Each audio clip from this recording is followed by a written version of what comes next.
And we are live.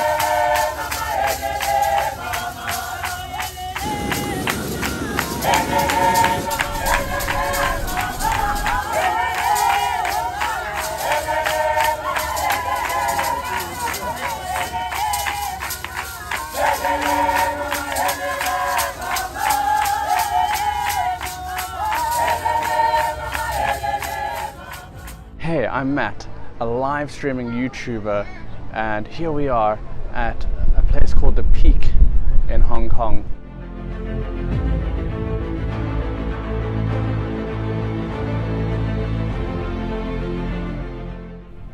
Join Travel the World with Matt as I take you on the adventures of a lifetime.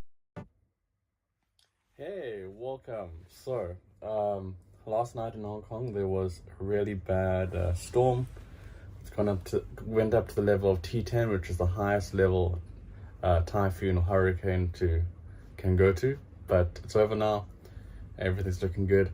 And today we're going to go back. This was last month when I went to Singapore. My very last few hours in Singapore at the Changi airport. And we're going to go visit the Jewel. And we're going to see the Jewel from a unique perspective. Right at the top, I think it's on the 8th or 9th level of the Jewel of Changi, is a beautiful, and I can show it to you. Hey Trisha. Here's the picture. So you can see it there at the top. Is a beautiful air bridge. Hi Charity. And our point of view is gonna be from that air bridge over there, where you can see those people are standing. So you can see part of the air bridge, the bottom is see-through. So we're gonna be on that bridge and have a unique perspective of Changi, the Jewel of Changi, and that amazing waterfall. Oh, hi Leanne. Thanks so much for joining. So that's going to be our perspective. And we're only going to spend about 10 minutes there. This is literally, I got to the airport, I got to Terminal 1. And so Terminal 1 is about a 5-minute walk to Changi, the Jewel of Changi. And so I got to Terminal 1, ran here, got my ticket, walked along this amazing bridge. And then I ran back to Terminal 1. Jumped on the bus, went to Terminal 3 and came back to Hong Kong. So, and this 10 minutes is all the time I had here at Changi. It was beautiful. But just to tell you a little bit about the history before we go into that video. Here's a bigger shot. So the Jewel of Changi actually used to be an open air parking located at Terminal 1. But they created this amazing tourist area, Highland. This beautiful, the architects designed this beautiful globe-like structure as a tourist destination. But let's continue, and we'll go straight into the video. So what you're going to see today, just a short, about 10-minute video where we're going to be walking along that sky bridge. So here it is.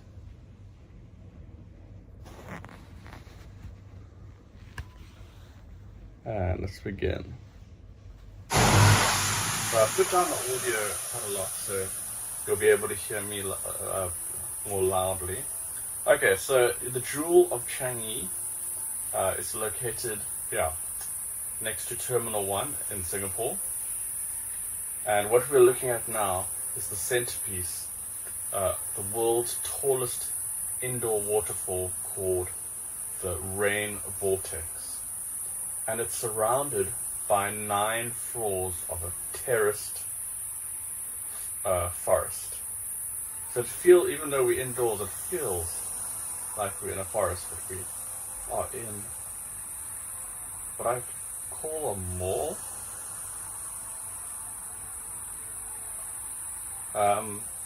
Construction on the Jewel of Changi started about 8 years ago, and it was completed 4 years ago, and it opened on the 18th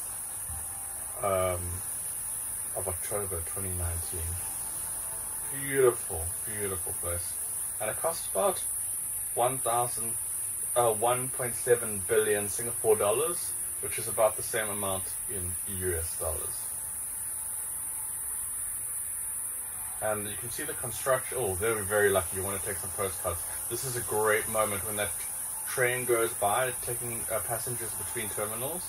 That's a really great moment, iconic moment. And it just goes by slowly. I think the train comes by once more. It will be here before about just about 5 more minutes. So we now on the top floor of the Jewel, and you can see below us. We actually, I've got a fear of heights, but we're standing. I was shaking the whole time here. It doesn't show, but I was very nervous looking down there, because we're right here at the top, on the 9th level of the Jewel Changi. You can't go any higher. There are lots of activities here at the top. There's a mirror maze, a hedge maze, lots of trampolines, a lot of activities for kids as well. This is really the activity center. Believe it or not, there's also you should have jumped on Matt and saved your life. Yeah. And believe it or not, there's also a hotel here in the Jewel of Changi, and what an amazing space to come. Now the Jewel has it has a hotel, and it has about 300 retail and dining outlets. So people from Singapore, not just tourists, come here and they do their shopping. There you can see the water coming down into the waterfall. And it has a floor area of about 135,000 square meters, or 1.5 million square feet, spanning 10 stories. And then the 5 above the ground, and the other 5 stories are basement levels.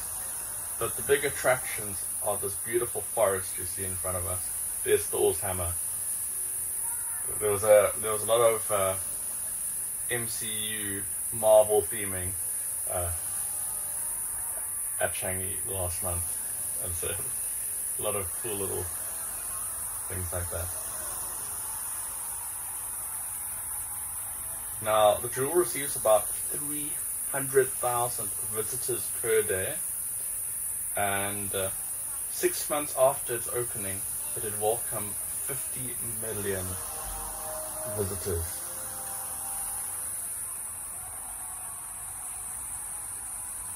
Now the Jewel was conceived as to maintain Changi's airport status as a major aviation hub in the Asia Pacific. And it really is. It's become an attraction within itself. Now the Jewel's glass and steel facade was designed by a consortium of architects led by Moshe Safdie, who also designed the Marina Bay Sands. So the Marina Bay Sands is another icon of Singapore. And believe it or not, this whole thing is handheld. I don't have my gimbal with me, but I'm holding that as steady as possible. So he created another icon of Singapore, the Marina Bay Sands, a casino and hotel. If you've ever looked at the skyline of Singapore or seen somebody in a pool overlooking Singapore, an infinity pool, that's probably the Marina Bay Sands. Now the glass panels of the dome are framed in steel, which rests on a complex lattice work, and at night the glowing dome is visible from surrounding areas. We were here going in towards evening, but very much summer here in Singapore. So this is about 6:30 p.m. Mid-August.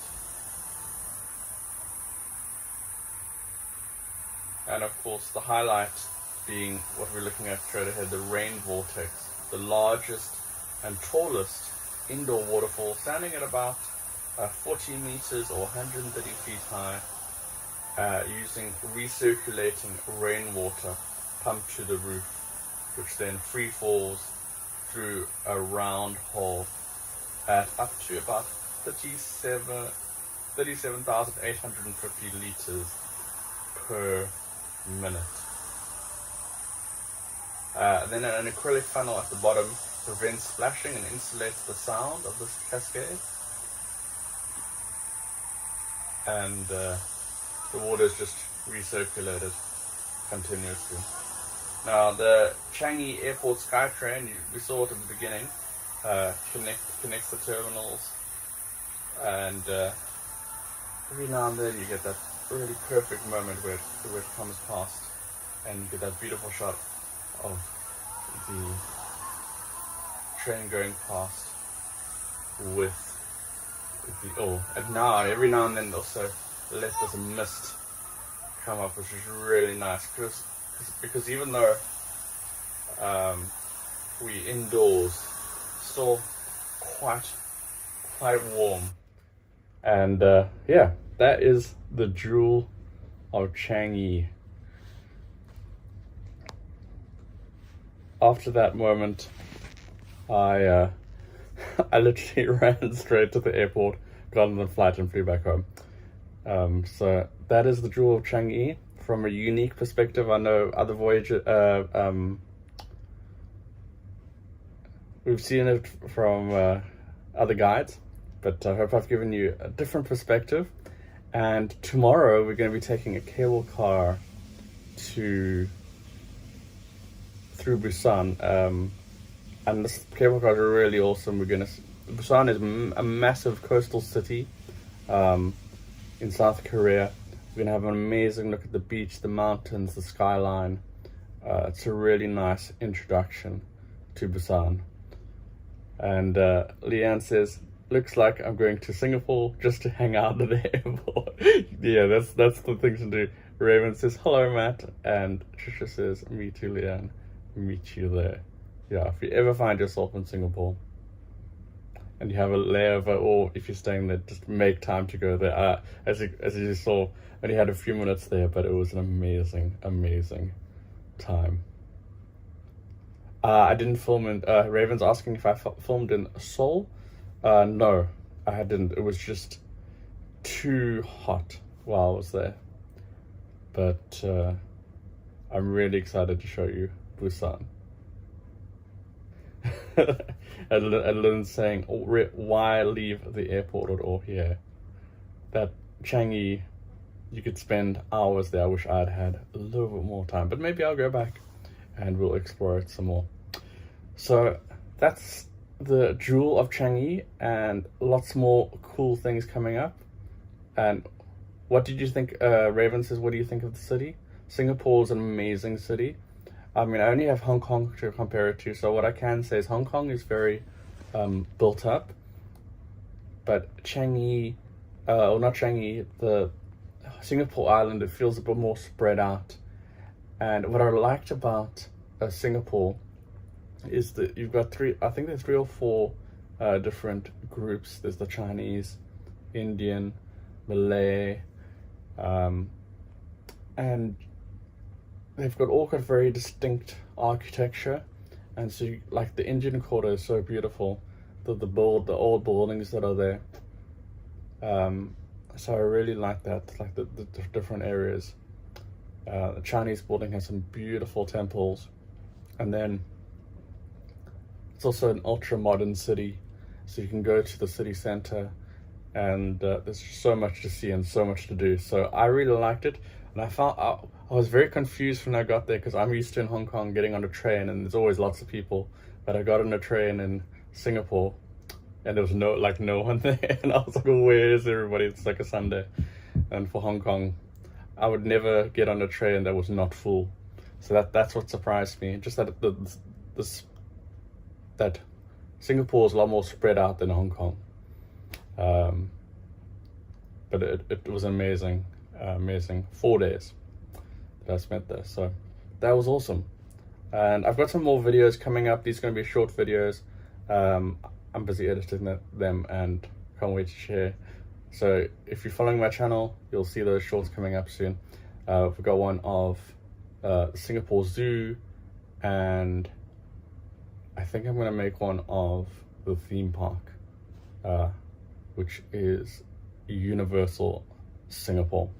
Great, so that's all I have to show you today, and I will be back tomorrow with an amazing cable car ride through Busan, South Korea. See you, and thanks so much for joining. Leanne says maybe I should get married. That would be iconic wedding. You would have great photos.